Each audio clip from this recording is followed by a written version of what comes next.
नमस्कार।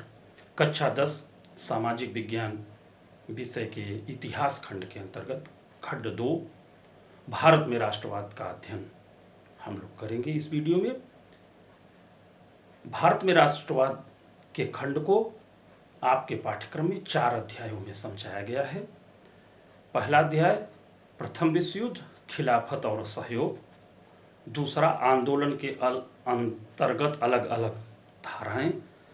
तीसरा सविनय अवज्ञा की ओर और चौथा सामूहिक अपनेपन का भाव। हम लोग अध्याय पर आते हैं भारत में राष्ट्रवाद। पहले अध्याय में आपने यूरोप में राष्ट्रवाद के उदय पर अध्ययन किया। आपने देखा कि कैसे राष्ट्रवाद के उदय के साथ नए राष्ट्र राज्यों का निर्माण हुआ और उन राष्ट्र राज्यों से अपनी पहचान को वहाँ के लोगों ने जोड़ा। नए राष्ट्रीय प्रतीक और प्रतिमान बनाए गए और उनसे अपने को जोड़ा गया। अपने को मैं कौन हूँ उस राष्ट्र से जोड़ के और आगे बढ़े। अन्य अनेक उपनिवेशवादी देशों में की तरह भारत में भी राष्ट्रवाद उपनिवेशवाद विरोधी आंदोलन के साथ बढ़ा। यहाँ मैं उपनिवेशवाद एक शब्द आ रहा है, उसको आपके सामने स्पष्ट कर देना चाहता हूँ कि उपनिवेश क्या है, उपनिवेशवाद क्या है। उपनिवेश वह राष्ट्र जिस पर किसी दूसरे राष्ट्र ने उसके सैनिक, राजनीतिक और आर्थिक अधिकारों पर नियंत्रण स्थापित कर लिया हो। उपनिवेशवाद वह प्रवृत्ति जिसमें दूसरे राष्ट्रों या उनके क्षेत्रों के आर्थिक और राजनीतिक अधिकारों को अपने कब्जे में करने की जो प्रवृत्ति है वह उपनिवेशवाद। इसी के तहत यूरोप के शक्तिशाली राष्ट्रों इंग्लैंड, फ्रांस, जर्मनी, पुर्तगाल आदि ने पूरे विश्व में अनेक उपनिवेश स्थापित किए। भारत भी लंबे समय तक इंग्लैंड का एक उपनिवेश हुआ। उपनिवेशवादी देशों की तरह भारत में भी इन स्वतंत्रता का जो आंदोलन चला, उपनिवेशवाद विरोधी जो आंदोलन चला, उसी के साथ राष्ट्रवाद भी प्रस्फुटित हुआ। औपनिवेशिक शासन के अत्याचार से प्रताड़ित होकर लोगों ने उसके खिलाफ जो संघर्ष किया, उस संघर्ष में लोग एक दूसरे के करीब आए और अपने राष्ट्र के प्रति उनके अंदर भाव उत्पन्न हुआ और यह संघर्ष राष्ट्रवाद के उदय का मूल कारण बना और राष्ट्रवाद इस संघर्ष का नया आयाम बना। राष्ट्रीय आंदोलन जो भारत में चला राष्ट्रवाद के उदय के साथ, राष्ट्रवाद के साथ, उसमें 1920 तक की घटना आपने कक्षा 9 में पढ़ रही है। कक्षा 10 के आपके पाठ्यक्रम में 1920 के बाद की घटनाएं हैं, जिसमें सविनय अवज्ञा, सहयोग, भारत छोड़ो आदि आंदोलन। अलग अलग जो वर्ग या समूह लोग थे उनके लिए स्वतंत्रता के मायने अलग थे। उपनिवेशवाद के प्रति सबका दृष्टिकोण अपनी अपनी समस्याएं थी। इन सभी वर्गों को एकत्र करके महात्मा गांधी के नेतृत्व में कांग्रेस ने एक आंदोलन खड़ा किया। सभी वर्गों का उस आंदोलन के प्रति क्या लगाव रहा, वे कैसे जुड़े, यह आपके इस अध्याय के अध्ययन का विषय है। प्रथम विश्व युद्ध ने उपनिवेशों के निवासियों, भारत के निवासियों में एक आशा भरी कि विश्व युद्ध के बाद हमें कुछ राहत मिलेगी। युद्ध के समय में परेशानियां बहुत बढ़ गई, खर्चे बढ़े तो नए टैक्स लगाए गए, महंगाई खूब बढ़ गई। युद्ध के समय में उत्पादन बढ़ाया गया युद्ध वाली चीज़ों का, युद्ध में उपयोग वाली चीज़ों का। और 1914 से 1918 के बीच होने वाले प्रथम विश्व युद्ध के काल में भारत में महंगाई बहुत बढ़ी। इसी बीच 1819 में प्लेग नामक महाबीमारी से लोग बहुत परेशान रहे। 1921 की जनगणना में यह बात सामने आई कि 120 से 130 लाख, मतलब 1 करोड़ 20 लाख, 1 करोड़ 30 लाख लोग महामारी के कारण मारे गए। सभी लोगों के मन में यह भाव था कि विश्व युद्ध के बाद इन स्थितियों में परिवर्तन आएगा, हमें कुछ राहत मिलेगी।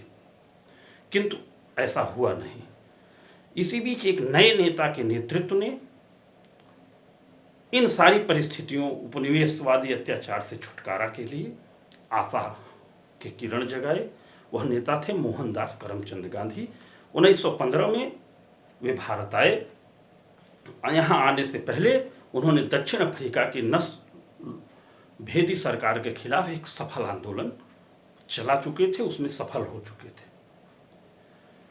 महात्मा गांधी ने यहाँ आते ही सरकार से लड़ने का एक नया तरीका दिया, जिसे सत्याग्रह के नाम से जाना जाता है। सत्याग्रह का तात्पर्य है शाब्दिक सत्य का आग्रह, जिसका आशय यह है कि किसी अन्यायी के खिलाफ यदि आपका आंदोलन है और आप अन्याय के खिलाफ लड़ रहे हैं, तो आवश्यक नहीं है कि आपको शारीरिक बल की आवश्यकता हो, हिंसा की आवश्यकता हो। सत्याग्रह के तरीके में यह है कि अहिंसक ढंग से आप उस अन्याय का प्रतिकार करिए, जिससे अन्याय करने वाले के हृदय में उसका भाव परिवर्तन हो जाए, उसका अन्याय का दृष्टिकोण बदल जाए।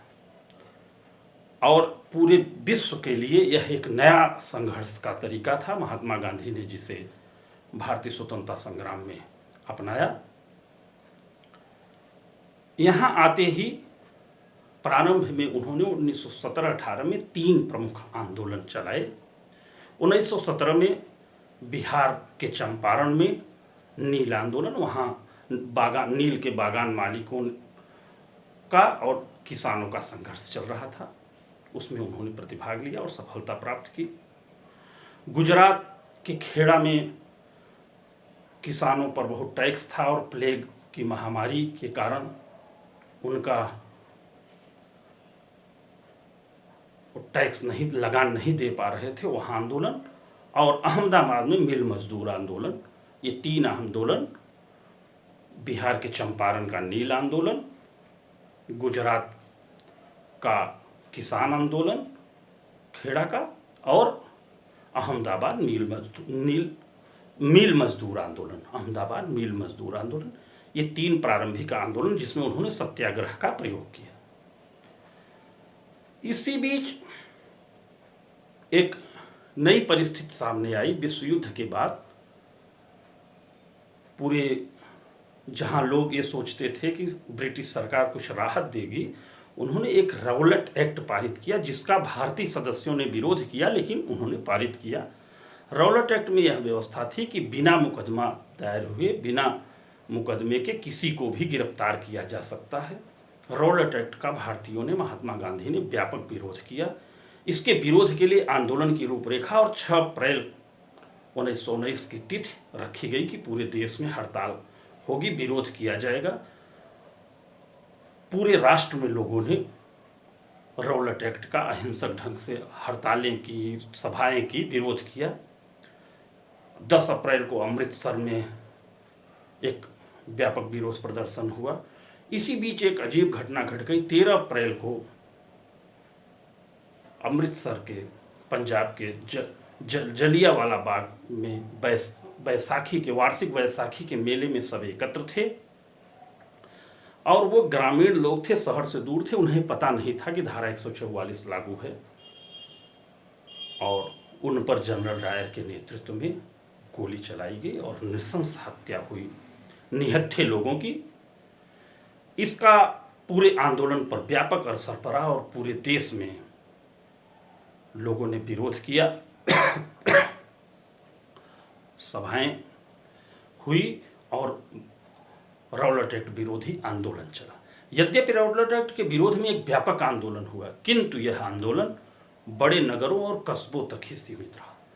महात्मा गांधी ने यह अनुभव किया कि स्वतंत्रता आंदोलन को आम जनता, आम व्यक्तियों तक कैसे जोड़ा जाए, और उन्होंने यह महसूस किया, निष्कर्ष निकाला कि हिंदू मुस्लिम 2 समुदाय हैं, दोनों की एकता के बिना इस आंदोलन का सफल संचालन नहीं होगा। उसी बीच ऑटोमन साम्राज्य, जिसका मुखिया खलीफा था, जो इस्लामिक जगत का मुखिया था, उसके अधिकारों की हनन विश्व स्तर पर सामने आई। गांधी जी ने यह महसूस किया, खिलाफत आंदोलन के साथ असहयोग आंदोलन चलाने से हिंदू मुस्लिम एकता एक साथ मिलकर आंदोलन में भाग लेंगे। मोहम्मद अली और शौकत अली दो भाइयों ने खिलाफत के खिलाफ आंदोलन के मुख्य नेता के रूप में सामने आए। उन्होंने खिलाफत कमेटी बनाई थी। उनके साथ मिलकर गांधी जी ने असहयोग खिलाफत और असहयोग व्यापक असहयोग आंदोलन चलाने की रणनीति बनाई। असहयोग ही क्यों? गांधी जी ने अपनी पुस्तक हिंद स्वराज में लिखा है कि भारत में ब्रिटिश शासन भारतीयों के सहयोग से चल रहा है और जब भारतीय सहयोग करना बंद कर देंगे तो यह शासन समाप्त। सही भी बात है, इतनी बड़ी संख्या में भारतीय, तो उनका यहाँ तर्क ये था कि हम अंग्रेज सरकार से सहयोग करना बंद कर देंगे तो हम पर शासन नहीं कर पाएंगे। इसके लिए उन्होंने शौकत अली के साथ पूरे देश की यात्राएं की और यह रणनीति बनाई गई कि प्रारंभ में आंदोलन के पहले चरण में सभी लोग स्कूल कॉलेज छोड़ देंगे, लोग सरकारी नौकरियां छोड़ देंगे, वकील सरकारी अदालतें छोड़ देंगे, सरकारी पदवियां लोग त्याग देंगे। बहुत बड़े पैमाने पर लोगों ने यह किया और आगे बढ़कर आंदोलन जब और आगे बढ़ेगा और सरकार दमन करने लगेगी तो सामूहिक सविनय अवज्ञा जैसी स्थिति में हम आंदोलन को आगे बढ़ाएंगे। कांग्रेस के अंतर्गत लोगों में इस बात का विश्वास नहीं था कि यह आंदोलन सफल हो जाएगा। कांग्रेस के नेताओं में यह भ्रम था कि आंदोलन आगे चलकर उग्र हो जाएगा, हिंसक हो जाएगा, इसलिए एक संशय की स्थिति बनी रही। लेकिन अंततः नागपुर अधिवेशन में 1920 में कांग्रेस ने असहयोग आंदोलन का निर्णय लिया। असहयोग आंदोलन में विभिन्न वर्गों ने, विभिन्न समूहों ने किस तरीके से भागीदारी की और एक व्यापक आंदोलन चलाया। ज़्यादातर भारतीय विद्यार्थियों ने सरकारी स्कूल छोड़ दिए, लोगों ने नौकरियां छोड़ दी और एक व्यापक असहयोग आंदोलन 1920 में भारत में महात्मा गांधी के नेतृत्व में सामने आया। नमस्कार।